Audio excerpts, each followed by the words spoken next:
Halo, perkenalkan nama saya Gracia Vanessa Hagan dengan NIM 11S23043.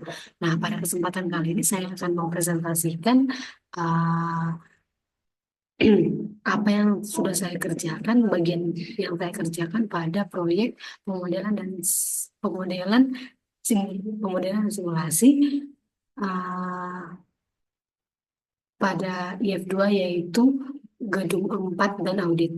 Nah, sebelumnya itu saya akan menjelaskan apa sih tujuan dari proyek ini. Nah, proyek ini kami dari kelompok IF2 yaitu membuat GD4 dan audit melaksanakan tugas pemodelan 3D sebagai bagian dari mata kuliah pemodelan dan simulasi dengan menggunakan perangkat lunak Blender, di mana proyek ini bertujuan untuk melatih dan mengembangkan pemahaman kami dalam membangun objek-objek tiga dimensi yang menyerupai benda nyata.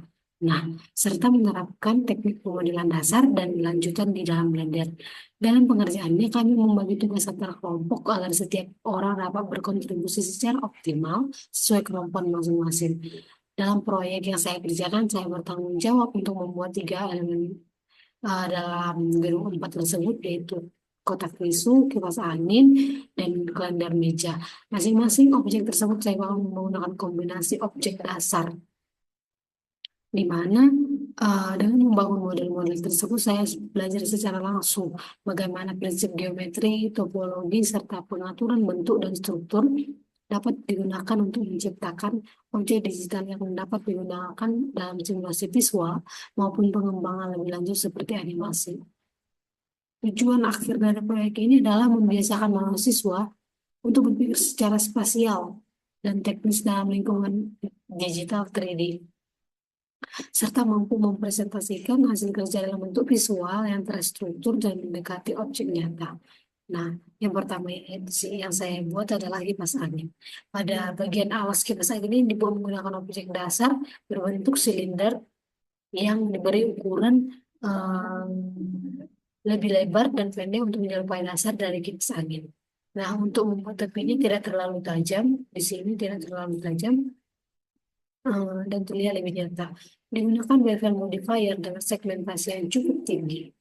Bevel ini memberikan efek bulat halus pada tepi alas, mirip seperti dudukan kipas sesungguhnya. Selanjutnya bagian leher kipas yang menghubungkan motor dan alas. Ini di sini dibuat dari objek silinder yang ditransformasi tinggi dan ramping. Lalu leher kipas ini bisa dibentuk mengangkung menggunakan teknik curve to mesh yang kemudian dikonvert menjadi mesh untuk integrasi dengan objek lain. Nah, bagian badan belakang kipas ini dirancang dari objek cube yang di scale memanjang ke belakang. Uh, untuk membuat permukaannya membulat seperti casing motor asli, digunakan subdivision surface modifier dengan level 2 atau lebih, ditambah dengan bevel modifier agar sudut-sudut tidak kaku. Kemudian masuk ke bagian baling-baling kipas. Pada bagian baling-baling kipas ini yang merupakan paling dinamis. Objek awal biasanya berbentuk plane atau circle, lalu dibuat tipis dan dimodifikasi menggunakan extrude untuk bentuk baling-baling yang melengkung. Lalu di sini ada kan pelindung kipasnya kayak jeruji seperti jeruji dibuat dari beberapa circle yang dibentuk melingkar membentuk kipas. Lalu teknik rectifier gunakan untuk menggandakan jeruji jeruji secara radial. Lalu untuk membengkokkan jeruji agar mengikuti bentuk setengah bola bisa digunakan curve modifier dengan objek melengkung sebagai referensi. Lanjut, ini merupakan kipas angin yang telah saya buat. Lalu lanjut kita ke fase yang kedua, itu adalah kotak tisu.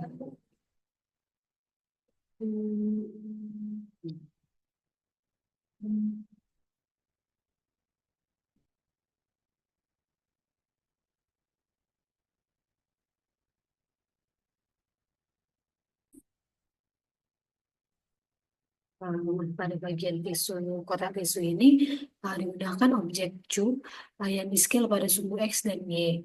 untuk memperlebar dan memperpendek bentuknya menyerupai bentuk kotak tisu. Setelah itu ditambahkan bevel modifier dengan segmentasi kecil agar sudut-sudutnya tampak lebih realistis dan nah di sini sudut-sudutnya ini biar menyerupai seperti kotak tisu pada aslinya. Lalu bagian tisu dibuat dari objek plane yang diberikan luka seperti secara horizontal dan vertikal untuk menambah jumlah vertex. Ini digunakan untuk membuat lekukan seperti kain tisu yang keluar dari ini. Uh, Setelah itu digunakan fitur proporsional lighting untuk menarik bagian tengah ke atas sehingga tisu tampak mencuat seperti ditarik keluar. Seperti tisu yang seperti yang biasa kita lihat. Efek utama seperti subdivision surface modifier tambah agar tisu tampak lebih halus dan tidak kaku. Uh, Terakhir ada solidify modifier ditambahkan agar tisu tampak lebih halus dan tidak kaku dan memberi ketebalan pada tisu agar tidak terlihat seperti lembaran datar. Nah, di sini ada ketebalannya.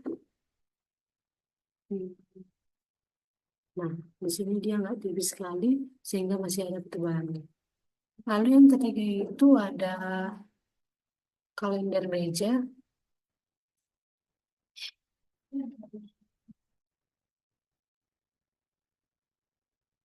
Nah, di kalender meja ini dibuat dengan pendekatan modular agar terlihat seperti kalender kertas sungguhan uh, yang berdiri di atas meja. Nah, bagian papan utama kalender ini dibentuk dari objek dasar cup yang di-scale menjadi lebar, pipi, dan tipis menyerupai alas tempat halaman-halaman kalender itu menempel. Lalu papan ini dibuat sedikit miring. Di sini ada miring dia ke belakang agar terlihat seperti kalender nyata yang condong ketika berdiri. Lalu untuk bagian lembaran kalender digunakan beberapa objek lain yang diposisikan menumpuk ke belakang. Um, Lalu ditambahkan subdivision surface modifier dan sedikit insert lalu exclude agar terlihat seperti lembaran kertas tipis. Di sini dia dibuat eh, lembaran-lembaran gitu. Nah, lalu masing-masing file ini diberi material yang berbeda atau ditempel tekstur. Untuk menambah biar lebih nyata, maka bagian atas kalender dilengkapi dengan cincin pengikat. Jadi sebenarnya bukan cincin, lebih ke bulatan gitu untuk menggabungkan bulan satu atau bulan yang lainnya gitu. Seperti di sini digunakan itu spiral atau ring besi. Nah, spiral ini dibuat menggunakan torus atau bezel corvée yang dibentuk melingkar kecil seperti ini. Apa kita lihat? Lalu itu yang diduplikasi sepanjang bagian bisa kita lihat di sini yang kecilnya. Lalu menggunakan teknik spin untuk membuat spiral secara melingkar. Lalu di mana si cincin ini tadi dibuat di di bagian atas lembaran kalender itu. Sehingga kalender itu juga bisa berdiri di atas meja. Lalu penopang belakang kalender atau bagian yang segitiga ini dibuat cup atau blade dan diubah ke mode edit mode lalu dimodifikasi untuk membentuk prisma segitiga dengan mirror modifier lalu bisa mencerminkan satu penopang ke sisi lain agar simetris. Nah, kita lihat misalnya ini simetris dengan ini. Lalu tambahkan bevel modifier agar sudutnya sedikit membulat. Di sini membulat atau melengkung tampak lebih realistis. Secara keseluruhan kalender ini terdiri dari kombinasi cube, plan, dan mungkin teks objek bila ingin menampilkan angka. Kebetulan di sini saya tidak menampilkan angka, hanya gambaran bentuk kalender saja. Lalu untuk hasil yang lebih kompleks, kita juga bisa menggabungkan teknik UV mapping untuk menampilkan gambar kalender dari file eksternal. Artinya itu kita bisa membuat contohnya gambar-gambar pada kalender ini. Namun di sini saya membuat kalender ini gambarannya saja Itu ada bentuk kalender meja. Untuk angka-angkanya juga tidak saya buat. Oke. Nah, pada objek keempat ini saya membuat tirai yang ada pada G4. Nah, adapun tirai yang saya buat ini memiliki serangkaian bentuk horizontal, di mana yang tersusun rapi dan sejajar secara vertikal. Nah, bisa kita lihat di sini dengan detail bahwa eh, kita menggunakan beberapa modifier untuk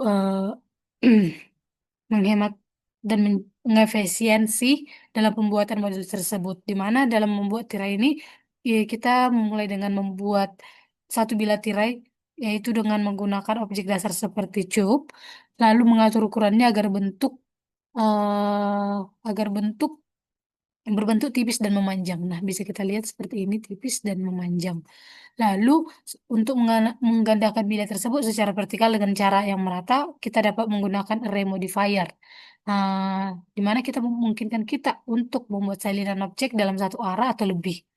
Di mana pada tirai ini array modifier bisa diatur dengan relative offset pada sumbu Z agar setiap bilah tersusun ke bawah. Uh, di mana jika kita ingin menambahkan lengkungan atau efek tirai melengkung, kita dapat menggunakan curve modifier yang bekerja dengan sebuah objek curve sebagai pengendali bentuk lengkungannya.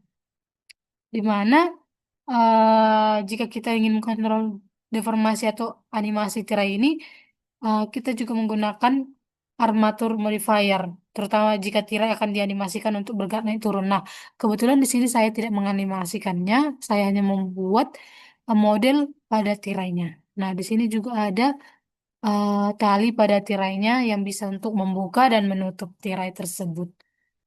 Dapat kita lihat dengan detail seperti ini. Oke. Nah, adapun objek kelima yang saya buat itu adalah kita open telepon.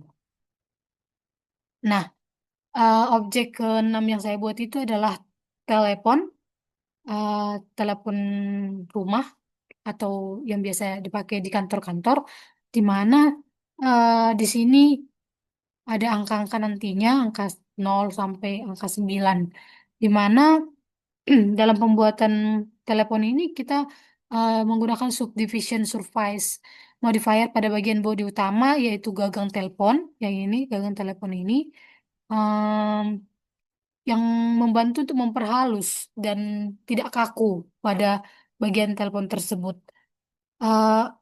Lalu di sini kita menggunakan bevel modifier untuk menjaga ketajaman pada bagian tertentu seperti pinggiran tombol, yang ini. Nah, di sini kan dia seperti bentuk tombol dan tidak seperti kotak ataupun bentuknya itu tajam. Lalu eh hmm, curve di sini juga kita menggunakan curve modifier, di mana untuk digunakan ke gagang body ini, ke gagang dari telepon ini, karena dia kan nggak sejajar dari sini ke sini, dia akan bolong di tengah seperti ini. Lalu kurva modifier ini juga digunakan untuk membuat ini apa eh membentuk spiral secara otomatis dari profil melingkar, sedangkan kurva modifier digunakan untuk membuat kabel telepon ini mengikuti jalur melengkung sesuai dengan pad yang akan kita buat. Di mana modifier ini memungkinkan bentuk spiral mengikuti arah bebas. Di sini kita buat dari sini ke sini. Lalu untuk tombol-tombol di bagian panel kita gunakan dari modifier dari arah vertikal dan horizontal sehingga hanya dengan satu tombol dasar bisa dibuat deretan tombol secara presisi dan tepat, yaitu yang ini. Nah, kita buat dari arah kanan ke kiri. Oke. Berikut tampilan detail dari telepon yang saya buat. Di sini saya tidak membuat angka-angkanya karena masih saya akan mencoba eh, next time bagaimana membuat untuk yang lebih spesifiknya lagi. Lalu yang objek ketujuh yang saya buat itu ialah bunga dan vasnya. Nah, di sini pada bunga dan vasi eh, dan pot ini bergaya seperti low poly, yaitu terdiri dari elemen-elemen sederhana seperti pot segi banyak. Di sini ada segi banyak, lalu batangnya itu lurus, lalu kelopak bunganya geometris. Lalu untuk membuat model pot bunga ini kemungkinan digunakan solidify modifier agar dinding pot ini terlihat ketebalan yang realistis. Nah, di sini kita bisa lihat bahwa ada ketebalan pada pot tersebut. Lalu modifier ini sangat berguna untuk mengubah bentuk datar seperti mesh berbentuk silinder atau prisma menjadi objek dengan bervolume. Nah, di sini kan ada seperti berisi di sini. Nah, dia bervolume. Lalu dengan membuat satu kelopak dan menggabungkannya dengan teknik duplikat berputar, eh menggunakan array modifier dalam kombinasi eh sebagai empty, sebagai objek offset atau menggunakan fitur spin agar bisa dia bunganya itu kelopaknya itu melingkar dan dia sama ukurannya. Lalu untuk membuat batang pada yang simetris dan tegak lurus, model ini digunakan silinder atau cup dengan scale yang scale yang disesuaikan. Lalu eh, bisa disimpulkan bahwa secara keseluruhan pada pot bunga dan bunga ini dibentuk menggunakan kombinasi dari solidify modifier untuk ketebalan pot, mirror atau array modifier untuk menciptakan bunga simetris. Nah, walaupun di sini kelompoknya itu terlihat kaku, namun bisa kita lihat bahwa secara tidak langsung kita bisa tahu bahwa ini adalah bunga dan pot bunga. Eh, Sekiranya demikian yang bisa saya sampaikan. Bila ada tutur kata yang kurang berkenan, saya mohon maaf. Terima kasih.